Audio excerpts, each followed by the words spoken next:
你好你叫什么名字សួស្តីតើអ្នកឈ្មោះអ្វី我叫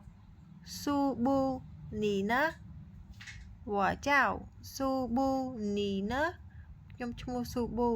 អ្នកវិញ我叫丽丽你今年几岁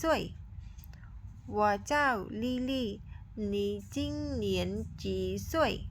ខ្ញុំឈ្មោះលីលីឆ្នាំនេះអ្នកអាយុប៉ុន្មាន我今年25岁你呢我今年25岁你呢ឆ្នាំនេះខ្ញុំអាយុ25ឆ្នាំអ្នកវិញ我23岁我23岁ខ្ញុំអាយុ23ឆ្នាំ